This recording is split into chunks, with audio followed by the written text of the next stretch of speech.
कर्म का बंधन अवश्य निर्मित होता है, किंतु कार्य का बंधन निर्मित नहीं होता पार्थ। तुम्हें कर्म और कार्य के बीच क्या भेद है, ये जानना आवश्यक है। सभी कर्म कार्य, किंतु सभी कार्य कर्म नहीं। कर्म उस कार्य को कहते हैं जिसके साथ फल की आशा जुड़ी। मनुष्य जब भी सुख की, संपत्ति, प्रशंसा की आशा रखकर कोई कार्य करता है तो वो उस कार्य के फल से बंध जाता है। जब किसी कर्म को फल की आशा से किया जाए तो उसे सकाम कर्म योग कहते हैं, और जब किसी कर्म को बिना किसी फल की आशा से किया जाए तो उसे निष्काम कर्म योग कहते हैं। इसी कारण से उसे बार बार जन्म लेना पड़ता है। वास्तव में मनुष्य को कोई कर्म नहीं बांधता, कर्म से जुड़ी आशाएं उसे बांधती।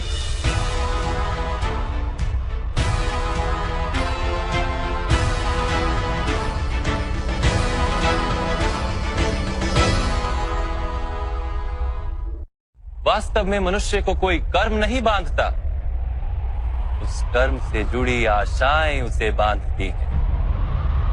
वो कैसे माधव?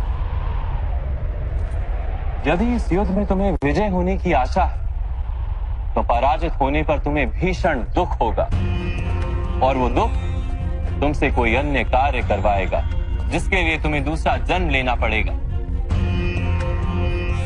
और यदि तुम विजयी हुए तो तुम्हारा अहंकार बढ़ेगा, और वो अहंकार तुम्हें विश्व विजय के लिए प्रेरित करेगा, तुमसे हत्याएं करवाएगा और उसका पाप तुम्हें बांधेगा।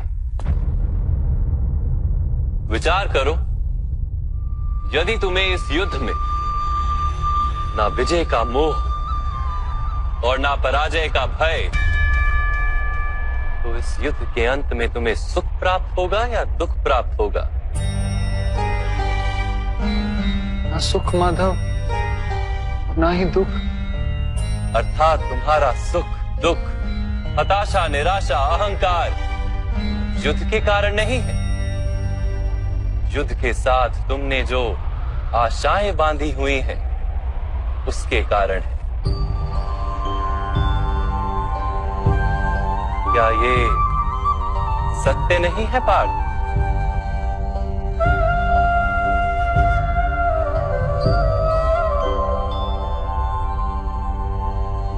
सुख दुखे समे कृत्वा लाभा लाभो जया जयो ततो युद्धाय युज्यस्व नैवं पाप मवाप्स्यसि। अर्थात सुख दुख को समान मानकर लाभ हानि जय पराजय का विचार किए बिना यदि तुम युद्ध करोगे कौन्तेय, तो तुम पाप के भागी नहीं बनोगे।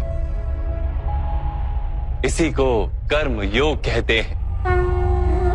जो सांख्य का ज्ञान प्राप्त कर लेता है वो ये जान लेता है कि वो शरीर नहीं, केवल एक आत्मा है। शरीर के भोग और अनुभव तो केवल मृत्यु तक है, अर्थात वास्तविक नहीं, केवल माया है। उसके लिए कर्मयोगी बनना सरल हो जाता है।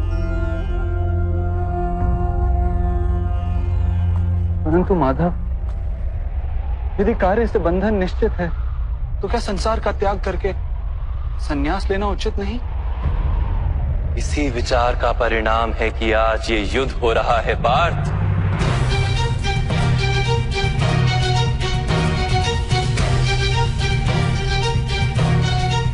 विचार करो, जब सत्व गुण से भरे धर्म को जानने वाले लोग कर्मों का त्याग करते हैं, तब अधर्म से भरे लोग भी संसार को चलाते हैं।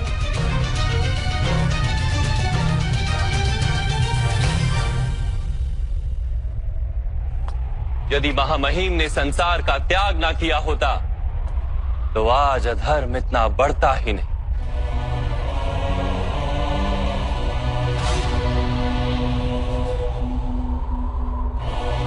और तुम्हारे पिता ने यदि संन्यास ना लिया होता तो आज भ्राता युधिष्ठिर सुख से राज कर रहे होते।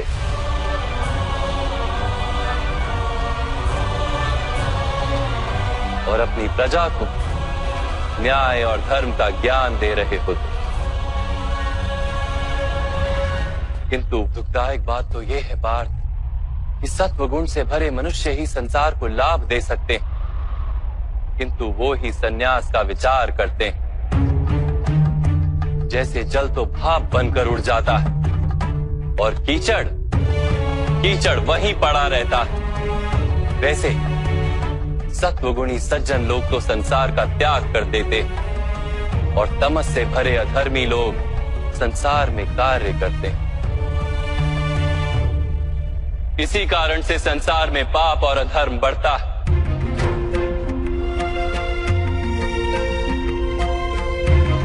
किंतु कर्मयोग इस विचित्र स्थिति से सारे संसार का रक्षण करता है। कर्मयोगी फल की आशा का त्याग करता है, किंतु कर्मों का त्याग नहीं करता। वो इसी संसार में रहता है, सन्यासी की भांति सारे कार्य करता है, किंतु उनमें लिप्त नहीं होता। कर्मयोगी अपनी संतानों से, स्वजनों से, अपनी प्रजा से कोई अपेक्षा या आशा नहीं रखता। स्वयं उसे संन्यास का लाभ होता है, किंतु समाज को संसारी की भांति लाभ देता। मनुष्य अपनी संतानों के सुख के लिए श्रम करता है माधव। अपनी संतान से सुख की अपेक्षा कैसे न रखे? मनुष्य अपनी संतानों के लिए जो भी करता है वो व्यापार है या प्रेम पार? प्रेम माधव। तो फिर अपने कार्यों के प्रति फल की इच्छा क्यों पार?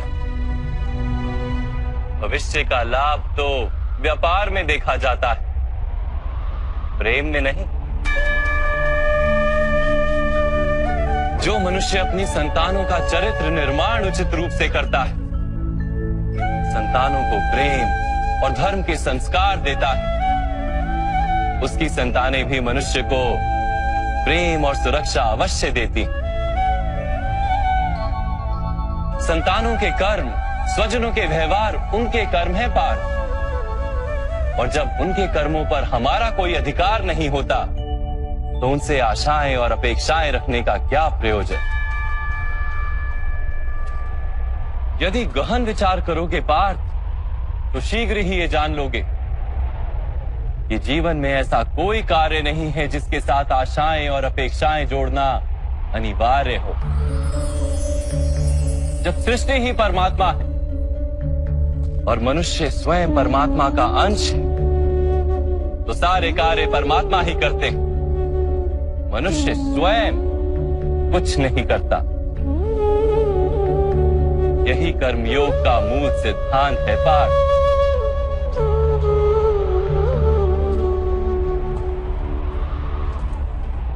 तुम्हें भी कर्मयोगी बनकर ये युद्ध करना आवश्यक है पार्थ। त्रिगुणिया विश्या वेदा निस्त्रिगुण्यो भवार्जुना निर्द्वंद्वो नित्यस्तत्वस्थो निर्योग क्षेम आत्मवान। तीन गुणों का त्याग करके निर्गुण बन जाओ पार्थ। इस द्वंद्व से मुक्त हो जाओ। सदा सत्व अर्थात परमात्मा में बुद्धि लगाकर कर्तव्य का वहन करते रहो। कुछ प्राप्त करने की इच्छा और कुछ प्राप्त किए हुए का रक्षण करने का विचार त्याग दो पार्थ और अपनी आत्मा को स्वतंत्र कर।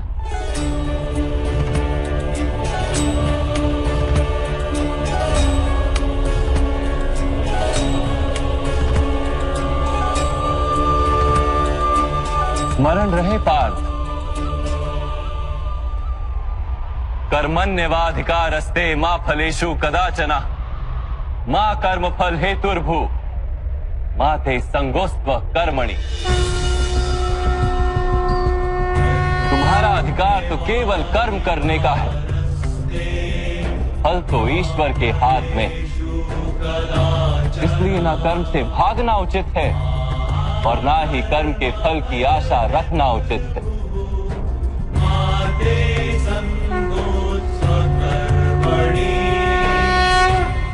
जो फल का त्याग कर दे परंतु कर्म का त्याग ना करे, ऐसे कर्म योगी को कैसे जाना जा सकता है माधव? विश्या विनिवर्तन्ते निराहारस्य देहिनः रसवर्जम रसोप्यस्य परम दृष्ट्वा निवर्तते।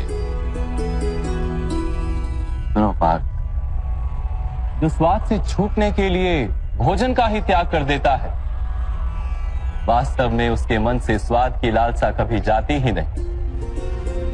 उसे दोहरी हानि होती है। एक तो वो निर्बल हो जाता है, जिसके कारण परमात्मा को प्राप्त करने का जो प्रयत्न अनिवार्य है उसे वो नहीं कर पाता, और दूसरा सदा ही उसका मन स्वाद की लालसा से भरा रहता है। इसलिए भोजन का त्याग करने से उत्तम है स्वाद की लालसा का ही त्याग कर दिया जाए। कर्म योगी अपने मन की सारी लालसाओं को खींच लेता है, जीवन को कर्तव्य मानकर कार्य अवश्य करता है, किंतु उन कार्यों से जुड़ता नहीं। और बात, जो व्यक्ति अपने कार्यों से आशाएं और इच्छा नहीं रखता, उसी के कार्य पूर्ण होते हैं। एक असफलता से दुखी होकर जिसका मन डोलता नहीं, एक सफलता से आनंदित होकर जो स्वयं को सर्वश्रेष्ठ नहीं मानता, ऐसे ही व्यक्ति को कर्म योगी कहते हैं। और ऐसा व्यक्ति जीवन में बार बार सफल होता है।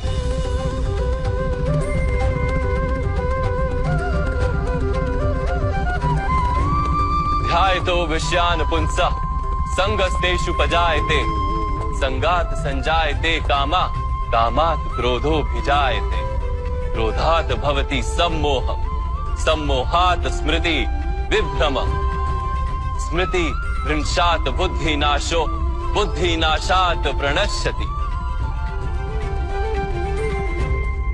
फल की आशा से कामना प्रकट होती है, और कामना का तो स्वभाव है असंतुष्ट रहना।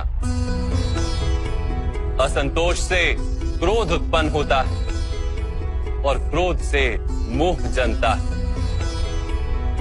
मोह के कारण व्यक्ति आचार और व्यवहार का ज्ञान ही भूल जाता है। ज्ञान के जाने से बुद्धि चली जाती है, अनुचित प्रकार के कार्य होने लगते हैं, और समाज ऐसे व्यक्ति का शत्रु बन जाता है। और अंत में ऐसे मनुष्य पूर्णतः पतन हो जाता है।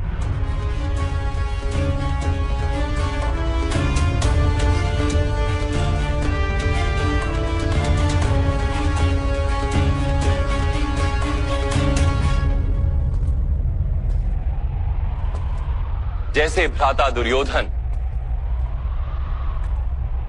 उनके सेनापति महामहिम उनके ही शत्रु हैं, और तुम्हें विजय का आशीर्वाद दिया है।